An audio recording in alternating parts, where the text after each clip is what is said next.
आज हम लोग हाइड्रोकार्बन का सेकेंड चैप्टर अल्कीन को शुरू करने जा रहे हैं। बेसिकली अल्कीन एक ऐसा हाइड्रोकार्बन है जो अनसैचुरेटेड होता है, जिसमें डबल बॉन्ड्स पाया जाता है। नॉर्मली अल्कीन का मतलब एक डबल बॉन्ड से होता है। हालांकि हम लोग ऐसे अल्कीन्स को भी डिस्कस करेंगे जिसमें एक से ज्यादा डबल बॉन्ड भी होगा, जिसको डाइन्स ट्राइन्स कहा जाता है। ठीक है, अल्कीन्स का ही दूसरा नाम ओलिफिन्स भी है। ठीक है, तो हम लोग बारी बारी से अल्कीन का स्टडी करते हैं। सबसे पहले हम लोग अल्कीन का प्रिपरेशन पढ़ेंगे and then after we study about properties, physical properties of alkene and then chemical properties of alkene. बात अगर हम नोमेनक्लेचर ऑफ अल्कीन की करें, isomerism present in alkene like geometrical isomerism and other type of isomerism, we have already discussed about those properties of alkene. So we will now study about preparation of alkene and then we will study about properties of alkene. तो सबसे पहला point यही है कि alkyne का मतलब क्या है। अल्कीन का मतलब है an unsaturated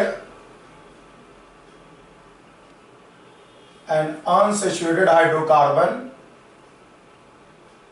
with double bond, with CC double bonds। CC double bonds के साथ अगर आपको एक अनसैचुरेटेड हाइड्रोकार्बन है, उसको हम लोग क्या कहते हैं, अल्कीन कहते हैं। ठीक है, N unsaturated hydrocarbon with CC double bond is called alkyne. ठीक है, इसके बाद अगर हम इसका जनरल फॉर्मूला की बात करें, जनरल फॉर्मूला इसका होगा CnH2n। CnH2n, this is the general formula of alkene। Obviously this is the general formula if one pi bond is present।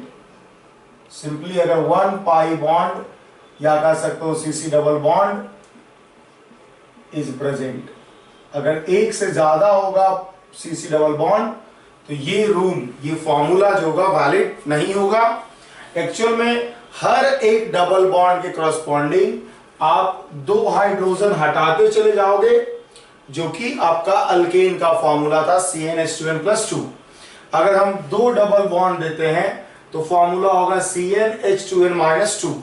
अगर हम तीन डबल बॉन्ड देते हैं तो फॉर्मूला होगा CnH2n-4।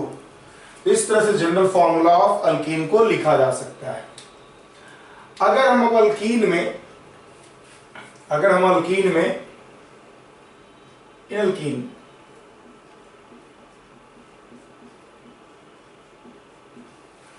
अल्कीन की बात अगर हम डिटेल में करना शुरू करें तो इन alkene presence of pi bond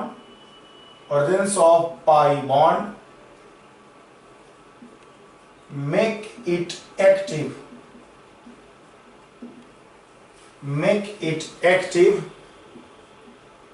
towards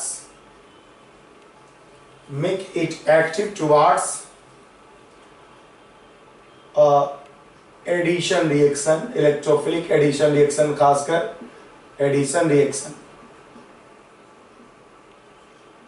which addition reaction. बस इतना ही लगता है अभी हम लोग इन चीजों के बारे में कि किस तरह से अल्कीन पे एडिशन रिएक्शन प्रोसीड करेगा, ये सब हम लोग properties of chemical properties of alkyne में स्टडी करेंगे। फिलहाल हम लोग पढ़ना शुरू कर रहे हैं preparation of alkyne. Preparation of alkyne हम लोग पढ़ना वो स्टडी करते हैं। देखिए, प्रिपरेशन ऑफ अल्कीन को हम लोग बेसिकली 4-5 मेथड से कर सकते हैं। आप बना सकते हो अल्कीन को। सबसे पहला है bye dehydration of alcohol.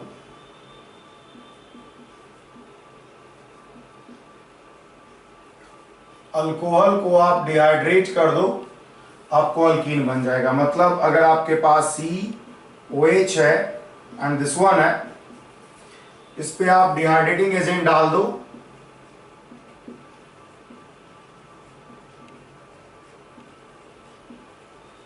Dehydrating agent डाल दो, आपको बन जाएगा C डबल बॉन्ड C और प्लस H2O। ये जो डिहाइड्रेशन रिएक्शन है वो रिवर्सिबल नेचर का होता है। डिहाइड्रेशन रिएक्शन रिवर्सिबल नेचर का होता है क्योंकि वाटर वहां पे प्रेजेंट है और वाटर एक एडिशन कर लेगा ऑन अल्कीन। जो हम लोग डिहाइड्रेटिंग एजेंट लेते हैं अल्कोहल को डिहाइड्रेट करने के लिए, वाटर से एक्सट्रैक्ट करने के लिए, वो है conc H2SO4, conc H2SO4, H3PO4, ठीक है, P2O5,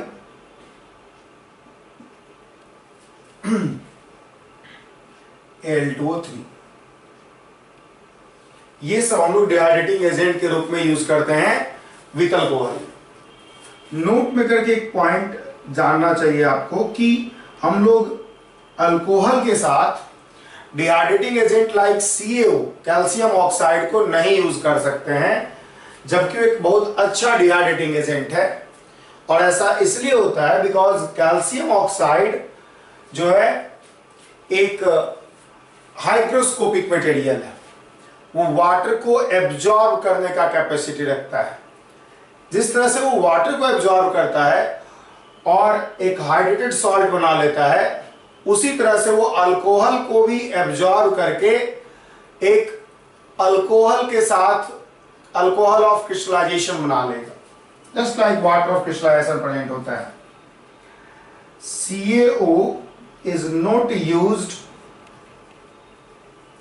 to dehydrate alcohol because it forms solvated salt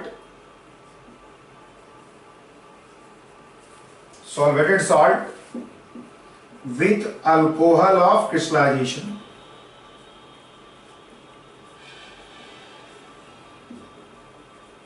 with alcohol of crystallization CaO क्या करेगा, XROH के साथ कंबाइन करके बना लेगा CXROH का होल X।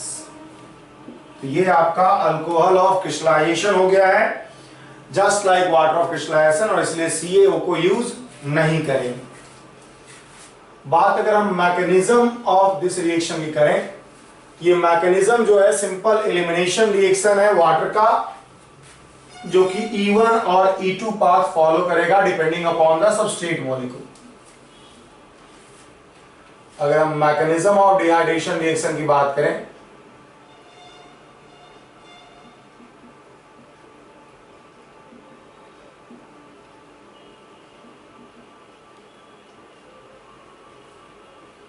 तो आपके पास है दिस वन,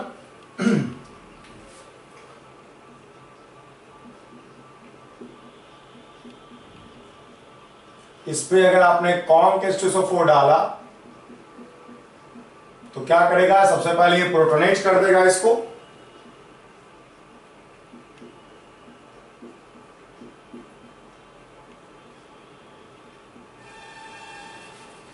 OH2 प्लस बना दिया। और उसके बाद क्या होगा, प्रोटोनेट करने के बाद अब ये जो सबस्ट्रेट है वो दो तरह का पाथ फॉलो कर सकता है, E1 और E2। अगर ये क्या होगा, ये E1 तब होगा जब सबस्ट्रेट, E2 तब होगा जब सबस्ट्रेट क्या हो, इज 1 डिग्री अल्कोहल, और E1 क्या होगा जब सबस्ट्रेट क्या हो,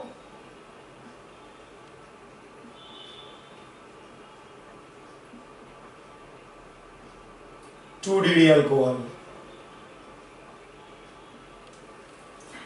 तो E1 के कारण क्या होगा, आपका यहां पर कार्बोकेटायन बनेगा सबसे पहले, और इसमें तो डायरेक्ट आपका अल्कीन का फॉर्मेशन हो जाएगा। अब कार्बोकेटायन फॉर्मेशन के बाद सेकेंड स्टेप में H+ बाहर निकलेगा और बन जाएगा C डबल बॉन्ड C। तो अल्टीमेटली यही है कि अगर आपके पास 2 डिग्री एंड 3 डिग्री अल्कोहल भी हम यहीं पर लिख सकते हैं, और 3 डिग्री अल्कोहल हो, 2 डिग्री और 3 डिग्री अल्कोहल हो, तो आप डिहाइड्रेशन करते हुए अल्कीन का फॉर्मेशन कर सकते हो थ्रू E1 मैकेनिज्म। और अगर आपके पास 1 डिग्री अल्कोहल हो तो आप E2 मैकेनिज्म को फॉलो कर सकते हैं। नोट में करके यहां पर एक पॉइंट ये भी लिखना है, वी नो दैट, हम लोग जानते हैं ऑर्डर ऑफ एलिमिनेशन रिएक्शन जो होता है वो ये होता है। एलिमिनेशन रिएक्शन जो होता है, सबसे पहला ऑर्डर ऑफ एलिमिनेशन रिएक्शन जो होता है वो क्या होगा? अगर हम बात करें E1 का, E1 का ऑर्डर होता है 3 डिग्री, उसके बाद 2 डिग्री, उसके बाद 1 डिग्री, और होता है due to stability of carbocation, due to stability of carbocation form. Carbocation जो बना है उसके स्टेबिलिटी के कारण क्या होगा? E1 का ऑर्डर ये होगा। बात अगर हम E2 के ऑर्डर का करें, E2 का ऑर्डर क्या होगा? गौर कीजिएगा, E2 का ऑर्डर भी क्या होता है? एक्चुअल में 3 डिग्री में ही ज्यादा होता है, 2 डिग्री और 1 डिग्री। और इसको बताया गया है आपको कि क्यों ऐसा है। जब आपको रिएक्शन मैकेनिज्म पढ़ाया गया एलिमिनेशन रिएक्शन का, तो आपको बताया गया है कि ऐसा होने का कारण क्या है? ऐसा होने का कारण है more stable, due to stability of transition state. जो E2 एलिमिनेशन होता है उसमें एक ऐसा ट्रांजिशन स्टेट होता है जिसमें पार्शियल डबल बॉन्ड कैरेक्टर होता है, और पार्शियल डबल बॉन्ड कैरेक्टर होने के कारण मोर सब्स्टिट्यूटेड डबल बॉन्ड ज्यादा स्टेबल हो जाएगा compare to less substituted double bond. इस चीज को हमने रिएक्शन मैकेनिज्म में डिस्कस किया हुआ है क्यों होता है। हाउएवर एक इंपॉर्टेंट पॉइंट जो है वो यही है, however stability of carbocation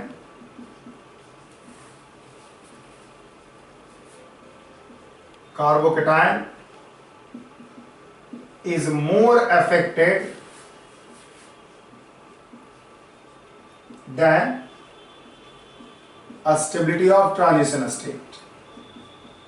transition state का जो स्टेबिलिटी होगा उससे ज्यादा अफेक्टेड होता है कार्बोकेटायन का स्टेबिलिटी। ठीक है, hence in general it is observed that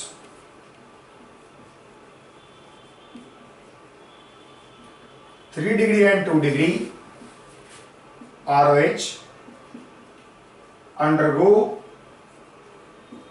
E1 pathway,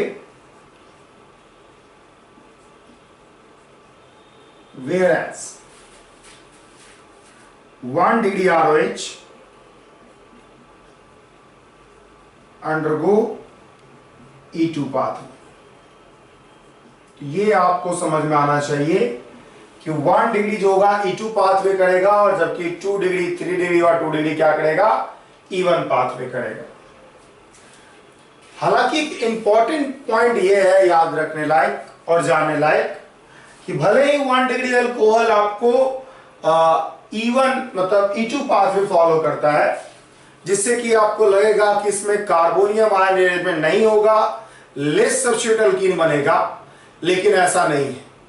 ऐसा इसलिए नहीं है because less substitute alkyne H+ के प्रेजेंस में मोर सब्स्टिट्यूट अल्कीन में कन्वर्ट हो जाता है, जैसा कि हमने आपको अल्कीन में एक केस में कराया था। वही सिचुएशन यहां भी होगा, लेस सब्स्टिट्यूट अल्कीन बनेगा E2 पाथवे से, लेकिन जो लेस सब्स्टिट्यूट अल्कीन होगा वो मोर सब्स्टिट्यूटेड अल्कीन में कन्वर्ट हो जाएगा जब आपके पास मीडियम में H प्लस है और मीडियम में आप देख सकते हो कि H प्लस आपके पास है, इसलिए ऐसा होगा। ठीक है। However, the product कह सकते हो alkyne formed by E2 elimination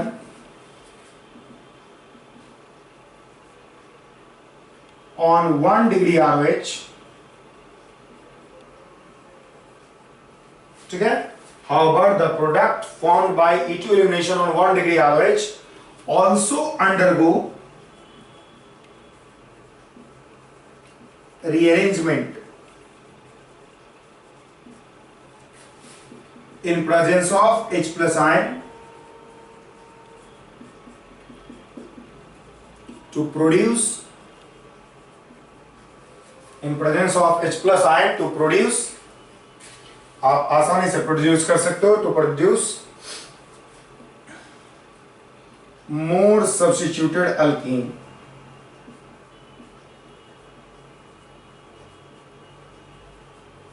ठीक है। हालांकि जो प्रोडक्ट बनेगा अल्कीन वो E2 elimination in 1 degree RH वो रीअरेंजमेंट कर जाएगा in presence of H plus to form more substituted alkene. जैसे देखिए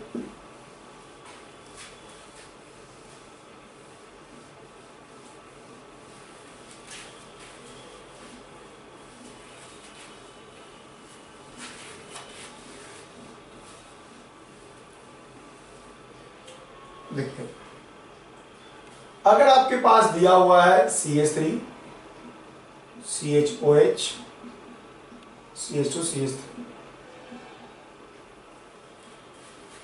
कॉन्ग H2SO4 डाला, जैसा कि आपको दिख रहा होगा ये 2 डिग्री अल्कोहल है।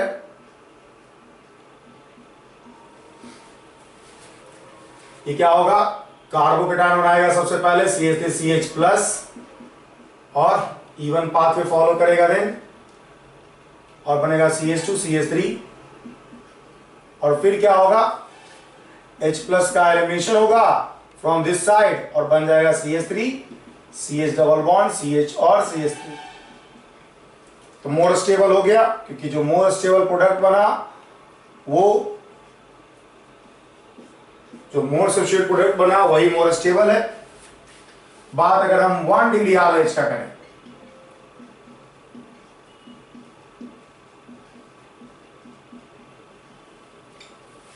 इस पे अगर हम कॉन्ग H2SO4 डालते हैं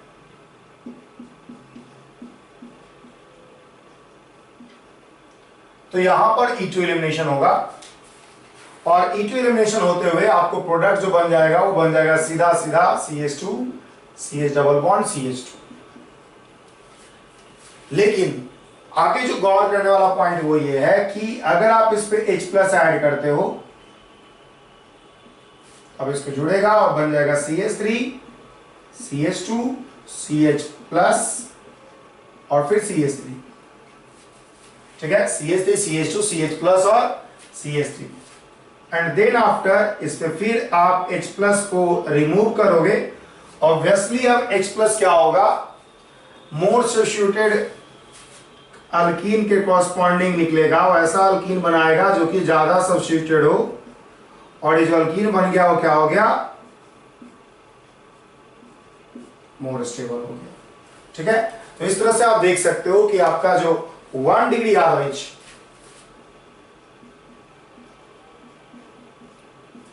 2 डिग्री RH से जो है मोर स्टेबल अल्कीन बन रहा है, 1 डिग्री RH से भी क्या होगा, मोर स्टेबल अल्कीन बनेगा। भले ही आपको जो डायरेक्ट E2 प्रोडक्ट है वो क्या है, लेस सब्स्टिट्यूटेड अल्कीन है। तो आपको यही बताया जा रहा है जब भी आपके पास लेस सब्स्टिट्यूटेड अल्कीन है वो क्या होगा, मोर सब्स्टिट्यूटेड अल्कीन में बदल जाएगा in presence of H plus ion. ठीक है, तो भले ही मैकेनिज्म थोड़ा अलग है लेकिन प्रोडक्ट फाइनली दोनों का सेम ही है। अब देखिए, ड्यू टू कार्बोकेटायन स्टेबिलिटी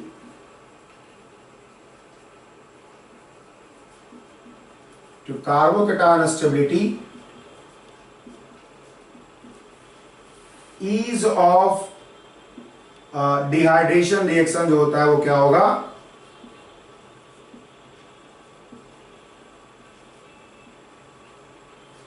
क्या होगा 3 डिग्री ROH,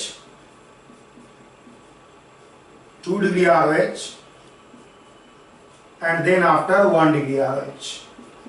ऐसा इसलिए है बिकॉज आप जानते हो कि 3 डिग्री आर्किटाइन सबसे ज्यादा स्टेबल होगा एंड देन 2 डिग्री आर्किटाइन and then 1 degree आर्किटाइन।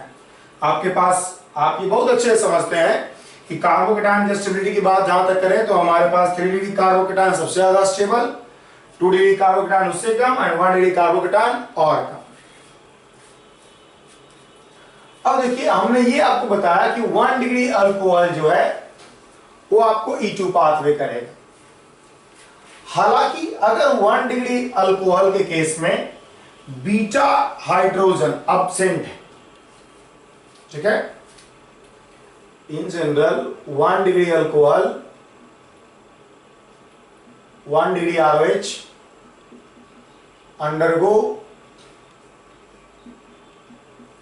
E2 dehydration, ठीक है, E2 डिहाइड्रेशन जाता है ये। हालांकि however if there is no beta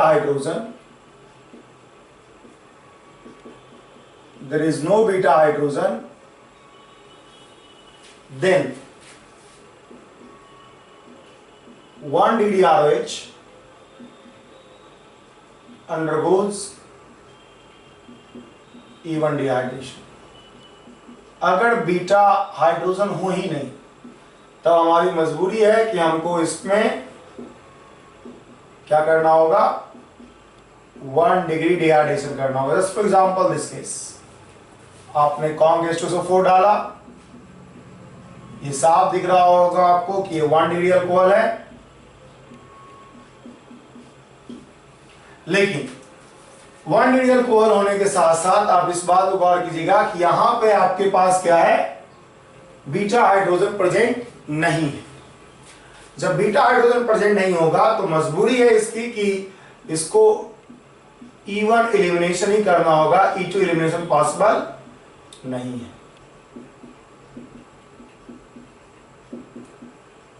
ठीक है, एलिमिनेशन हो गया इधर। अब जब B2 एलिमिनेशन हो गया तो क्या होगा, ये कन्वर्ट हो गया कार्बोकेटाइन में, CH3C CH3 और CH2 प्लस। अब आपको क्या होगा, मिथाइल ग्रुप शिफ्ट करेगा, CH3 माइनस शिफ्ट हो रहा है, कार्बोनियम आयन रीअरेंजमेंट जो आप जानते होंगे, आपको बताया गया है इन रिएक्टिव इंटरमीडिएट, और आपको बन जाएगा दिस वन CH3 प्लस और CH2 और CH3। अब आप क्या करोगे, H प्लस को निकालोगे, ऑब्वियसली इधर से H प्लस निकलेगा, इधर से H प्लस निकलेगा, बिकॉज इधर से अगर आप H प्लस निकालते हो तो आपको जो प्रोडक्ट बनेगा वो क्या बनेगा,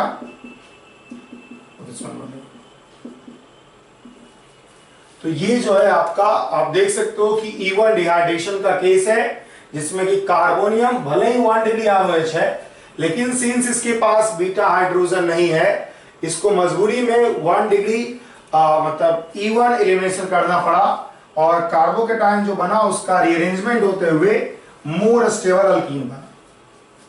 ठीक है, अब एक बात और नोट में करने लायक है, वो ये है कि अगर आपके पास जो डिहाइड्रेशन है वो इंट्रामोलिकुलर है तब तो वो अल्कीन प्रोड्यूस कर रहा है, लेकिन अगर डिहाइड्रेशन को हम लोग इंटरमोलिकुलर कर दें तब वो ईथर प्रोड्यूस करेगा। ठीक है, आप मान लिया आपने ये एक मॉलिक्यूल लिया,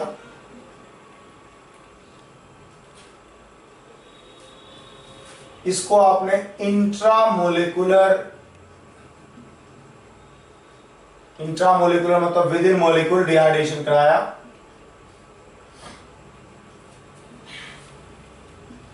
तो आपको बनेगा CH2 डबल बॉन्ड CH2। और अगर आपने इसको इंटरमोलिकुलर डिहाइड्रेशन कराया,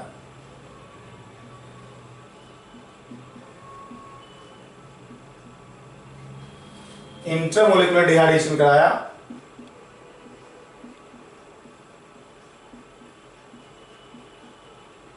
तो ये बन जाएगा आपका ईथर। आप इस बात को गौर कर सकते हो कि जो ये मॉलिक्यूल है, ये अल्कोहल है, वो क्या होगा, वो बन जाएगा अल्कीन में अगर आपने इंट्रामोलिकुलर डिहाइड्रेशन कराया, और वो बन जा रहा है ईथर अगर आप इंटरमोलिकुलर डिहाइड्रेशन करा रहे हो। ठीक है, नोट में करके इस पॉइंट को लिखना है आपको। गौर कीजिएगा कि intramolecular dehydration, intramolecular dehydration is favored by,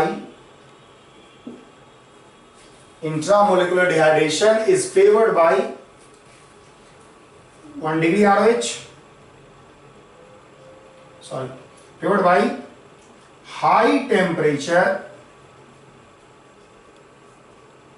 and low concentration of dehydrating agent, low concentration of H2SO4, जो आपका डिहाइड्रेटिंग एजेंट है।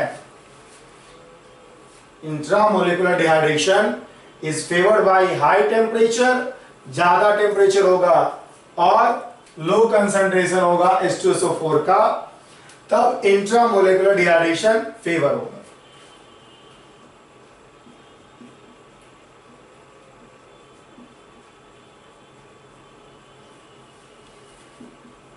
और intramolecular dehydration is favoured bye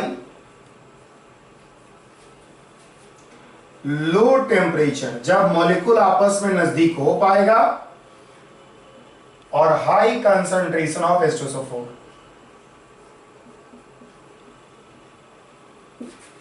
ठीक है, अगर आप देखिए, सिंपल याद रखने का तरीका यही है, अगर आप हाई टेम्परेचर करोगे तो एक मॉलिक्यूल दूसरे मॉलिक्यूल के विसिनिटी में बहुत कम समय रहेगा, और इसलिए इंटरमोलिकुलर होने का चांस बहुत कम होगा, इसलिए इंट्रामोलिकुलर होगा। तो आप इस तरह से याद रख सकते हो, हाई टेम्परेचर पर मॉलिक्यूल एक तरह से आइसोलेटेड की तरह बिहेव करेगा आपका, और इसलिए इंट्रामोलिकुलर डिहाइड्रेशन होगा, इंटरमोलिकुलर डिहाइड्रेशन नहीं होगा। अब देखिए, हमने जो डिहाइड्रेशन पढ़ा है वो वन, मतलब सिर्फ मॉलिक्यूल में एक अल्कोहल था उसका पढ़ा है। अगर मॉलिक्यूल में एक से ज्यादा OH ग्रुप और एट विशनल पोजीशन हो, अगल बगल में प्रेजेंट हो, तब क्या होता है, तब एक रीअरेंजमेंट होता है जिसको कि हम लोग पिनाकोल पिनाकोलोन रीअरेंजमेंट कहते हैं। ठीक है, तो मॉलिक्यूल्स हैविंग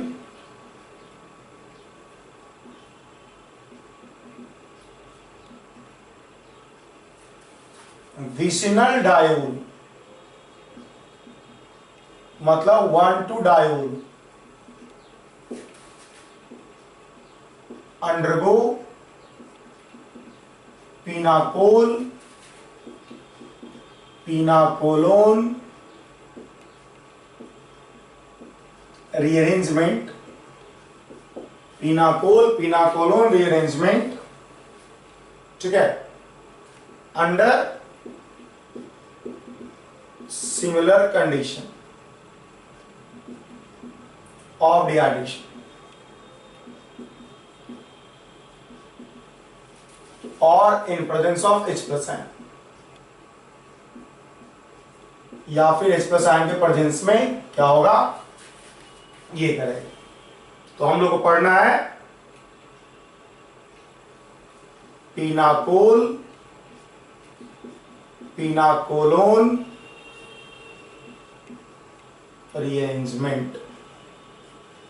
हम लोग पढ़ेंगे पिनाकोल पिनाकोलोन रीअरेंजमेंट क्या है। एग्जाम्पल एक हम लोग लेते हैं, CH3 CH3 CH3, this one CH3 CH3 and OH। और इस पे अगर हम कॉन्क H2SO4 डालते हैं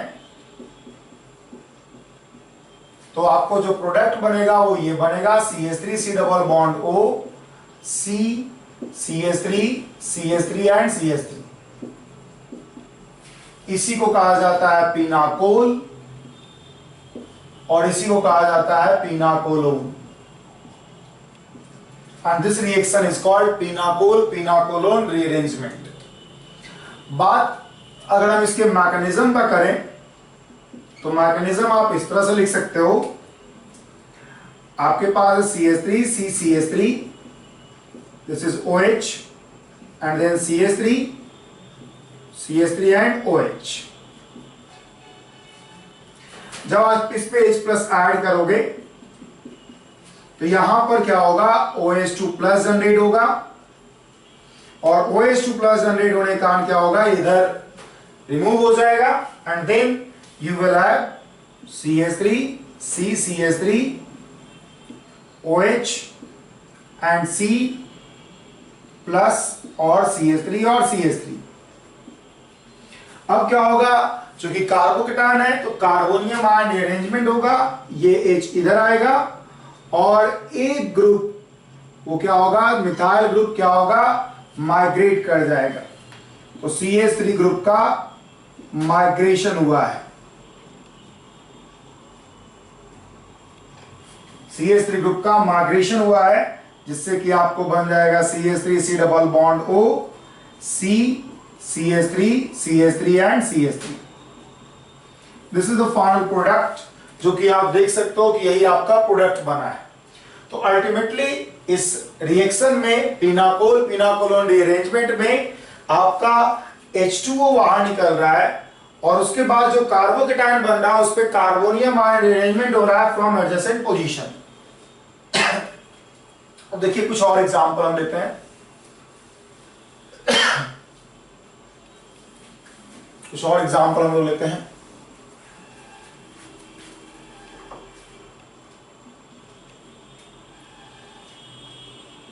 दूसरा एग्जांपल हम लोग ले रहे हैं पीएच सी पीएच, हम लोग लेते हैं पहले भी CH3 OH और CH3 और PH और OH।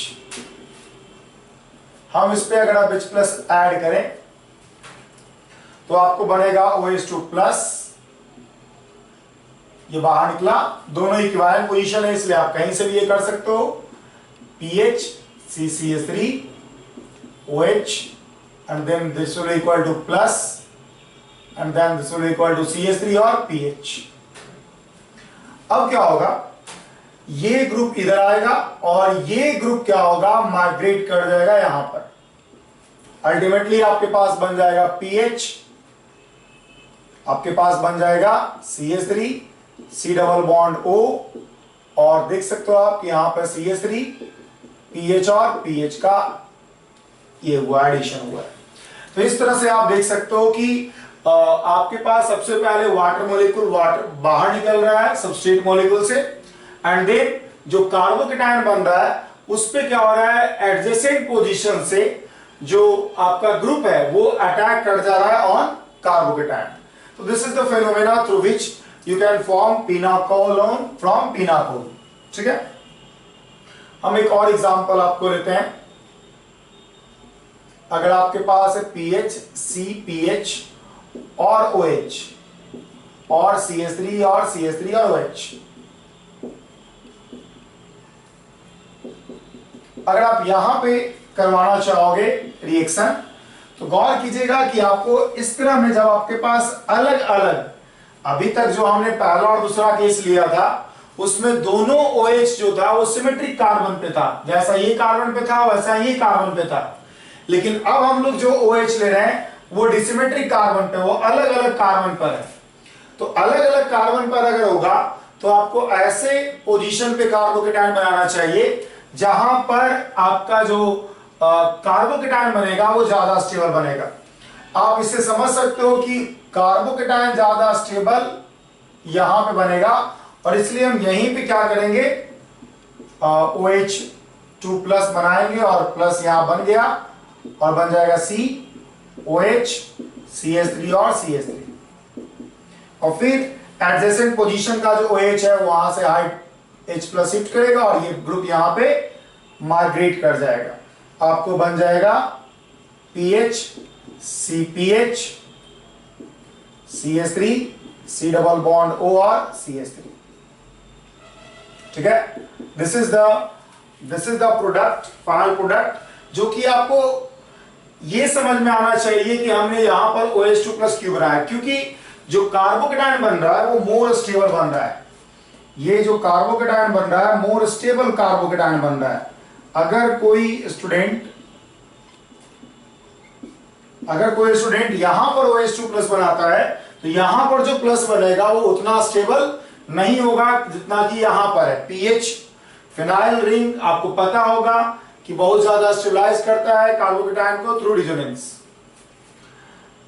अगर हम आपको फिर और केस लेते हैं CH3 CH3 OH, और फिर क्या करते हैं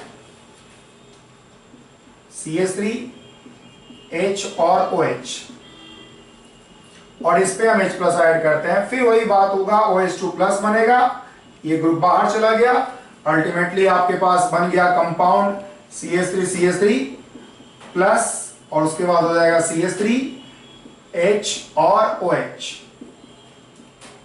H और OH। आप देख सकते हो ये ग्रुप इधर जाएगा, और हाइड्रोजन क्या होगा, क्योंकि हाइड्रोजन का माइग्रेटरी एम्पलीट्यूड ज्यादा है इसलिए वो माइग्रेट कर जाएगा, बन जाएगा CH3 और C डबल बॉन्ड O और CH3। तो this is the final product which is obtained after rearrangement. ठीक है, तो इस तरह से आप देख सकते हो कि पिनाकोलोन रीअरेंजमेंट आपका migration of a group at adjacent position of carbocation से ही बन रहा है। एक्चुअल में यहाँ पे माइग्रेटरी एम्पलीट्यूड को ध्यान रखना जरूरी है। माइग्रेटरी एम्पलीट्यूड हमने आपको कार्बोनियम आयन रीअरेंजमेंट में बताया था, जिससे कि आपको यह बताया गया था कि किस ग्रुप का माइग्रेशन ज्यादा आसानी से होगा और किस ग्रुप का माइग्रेशन ज्यादा आसानी से नहीं होगा। अगर हम एक ग्रुप लेते हैं, इस तरह का कंपाउंड लेते हैं, अगर हम इस तरह का एक कंपाउंड लेते हैं OH और इस पे अगर हम H प्लस ऐड करते हैं तो होगा ये आपको कि दिस वन ये बनेगा OH2 प्लस, और यहां पर OH है और यहां पे बगल में हाइड्रोजन होगा, क्या ये बाहर निकल जाएगा, और फिर क्या होगा ये बॉन्ड इधर आएगा। पहले इसको कार्बोकेटायन बना लेते हैं, और आपके पास बन रहा है दिस वन प्लस H और OH। ठीक है, और ये बॉन्ड जो होगा इधर चला जाएगा, और ये जो हाइड्रोजन है हाइड्राइड यहां पर शिफ्ट कर जाएगा, और आपके पास जो प्रोडक्ट होगा वो बनेगा दिस वन। तो आप देख सकते हो कि आपके पास हाइड्राइड शिफ्ट हुआ है, H माइनस शिफ्ट हुआ है, माइग्रेशन ऑफ हाइड्राइड हुआ है, क्योंकि आप जानते हैं माइग्रेटरी एम्पलीट्यूड हाइड्राइड का सबसे ज्यादा होता है। अगर हम इसी तरह का एक और केस लेते हैं जिसमें कि हम आपको OH और CH3 कर दें, OH और CH3 कर दें, और इस पे अगर हम H प्लस रिएजेंट को लाएं नजदीक, तो क्या होगा। अगर हम इस रिएक्शन को गौर करेंगे तो इस रिएक्शन में क्या होगा, फिर वही स्टेप, बिल्कुल वही है स्टेप। आपके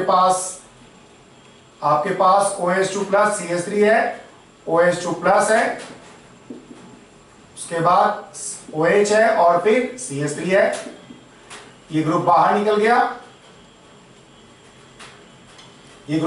गया, आपके पास कार्बोकेटायन बन गया दिस वन,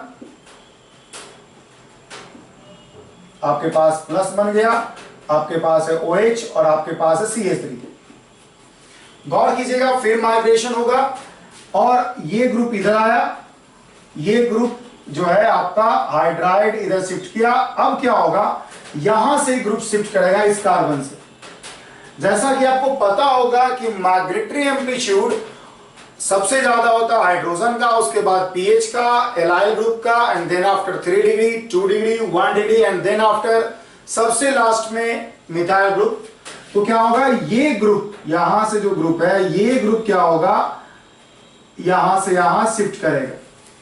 ये ग्रुप यहां से यहां शिफ्ट करेगा और उसके बाद जब ये ग्रुप यहां से यहां शिफ्ट करेगा, चूंकि ये 1 डिग्री है, माइग्रेटरी एम्पलीट्यूड की अगर हम बात करें तो आपको migratory amplitude relative capacity of a group, ठीक है, relative capacity of a group which tells about capacity of that group to migrate at nearby carbocation in carbonium ion rearrangement। तो कार्बोनियम आयन रिअरेंजमेंट में आपको पता है 3 degree are का सबसे ज्यादा, उसके बाद 2 डिग्री आर का, उसके बाद 1 डिग्री आर का और उसके बाद सबसे कम मिथाइल का। मतलब एमोंग हम लोग एमोंग जो है अल्काइल ग्रुप की बात कर रहे हैं। एक्चुअल में ऑर्डर होता है, एक्चुअल ऑर्डर होता है सबसे ज्यादा हाइड्रोजन का, उसके बाद पीएच का, लगभग एलाइल का सेम, मतलब दिस वन एलाइल नहीं कर सकते हैं, इसको विनाइल ग्रुप कर सकते हैं। और उसके बाद 3 डिग्री आर, उसके बाद 2 डिग्री आर, उसके बाद 1 डिग्री आर और सबसे कम CH3 का। तो गौर कीजिएगा कि इस यहां पर जो माइग्रेशन हो रहा है उसमें एक CH3 और एक 1 डिग्री है, तो हम लोग 1 डिग्री को माइग्रेट करेंगे। जैसा कि आपको दिख रहा होगा कि 1 डिग्री को माइग्रेट करने का मतलब है कि आपको रिंग टूटेगा, और रिंग टूटेगा तो आप देख सकते हो कि आपके पास 5 को आप 1 से जोड़ रहे हो, तो 5 मेंबर रिंग बना, आपने 5 को 1 से जोड़ा। जब भी रिंग तोड़ा जाता है या बनाया जाता है आपको नंबरिंग करना जरूरी होता है ताकि आप आसानी से कर सकें। आपने 5 को 1 से जोड़ दिया और गौर कीजिए तो 1 से 1 पे एक तो आपके पास CH3 ग्रुप है और 1 से 6 भी जुड़ा हुआ है जिसपे क्या है, दिस वन है। तो this is the final product which is obtained by pinacol-pinacolone rearrangement of this compound। तो इसी तरह से आप pinacol-pinacolone rearrangement कराओगे। जब आपके पास कोई, गौर कीजिए, जब आपके पास एडजेसेंट पोजीशन पे अल्कोहल हो तो आपको माइग्रेशन इसी तरह से कराना होता है। माइग्रेटरी एम्पलीट्यूड को देखते हुए आप क्या करोगे, यहां पे OH रखा, यहां पे CH3 रखा, यहां पे OH रखा, यहां पे CH3 रखा और फिर हमने क्या किया, इस पे हम आपको CH3 यहां C2H5 हम यहां पे कर रहे हैं, ठीक है, और यहां पे हम CH3 कर रहे हैं। अब फिर वही हम H+ करेंगे। H+ करने के बाद क्या होगा, सिचुएशन ऐसा होगा, कुछ सिचुएशन ऐसा होगा, आपके पास है OH, आपके पास है CH3, आपके पास है OH2+ और आपके पास है CH3 और फिर C2H5। इस केस में 2 पॉसिबिलिटी हो सकता है, आप यहां पे करोगे तो प्लस यहां बनेगा, ये जो प्लस बन रहा है वो कम स्टेबल है, आपको ये समझ में आना चाहिए, क्योंकि ये जो प्लस बन रहा है इसमें आपको जो हाइपर कंजुगेबल हाइड्रोएटम होगा वो कम होगा, वो आपको दिखेगा।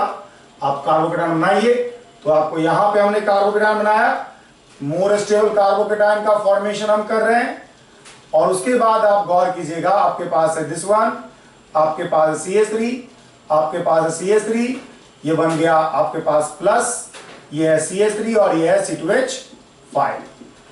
बात अगर हम यहां से अब ग्रुप को इधर शिफ्ट करने का करें तो ये वाला ग्रुप इधर शिफ्ट करेगा, क्योंकि आप जान रहे हो कि CH3 से ज्यादा माइग्रेटरी एम्पलीट्यूड होगा इस पार्टिकुलर ग्रुप का, जो कि क्या है 2 डिग्री है। तो अगर एक 2 डिग्री है तो आप क्या करोगे, नंबरिंग कर लेते हैं हम, तो 1 2 3 4 5 6 7, तो आप 1 को 6 से जोड़ रहे हो, आप 6 को 1 से जोड़ रहे हो, 1 से 2 3 4 5 है, 5 पे आप देख सकते हो C2H5 है, 6 पे आप देख सकते हो CH3 है, 1 पे आप देख सकते हो एक आपके पास CH3 है और 1 पे ही आपके पास क्या होगा, COCH3 होगा। तो this is the final product obtained by pinacol-pinacolone rearrangement. तो आप देख सकते हो कि डिहाइड्रेशन ऑफ अल्कोहल से हम लोग अल्कीन का फॉर्मेशन कर सकते हैं अगर अल्कोहल मॉलिक्यूल्स में मात्र 1 प्रेजेंट हो। अगर एडिशनल डायोल प्रेजेंट होगा, मतलब 1,2 डायोल प्रेजेंट होगा, तो आप अल्कीन की बजाय आपको कीटोन ग्रुप ऑब्टेन हो जाएगा, कीटोन कंपाउंड ऑब्टेन हो जाएगा, ठीक है। तो इस तरह से हमने पहला प्रिपरेशन मेथड पढ़ा अल्कीन प्रिपरेशन का। आगे हम लोग अगले क्लास में कुछ और प्रिपरेशन मेथड पढ़ेंगे अल्कीन प्रिपरेशन का।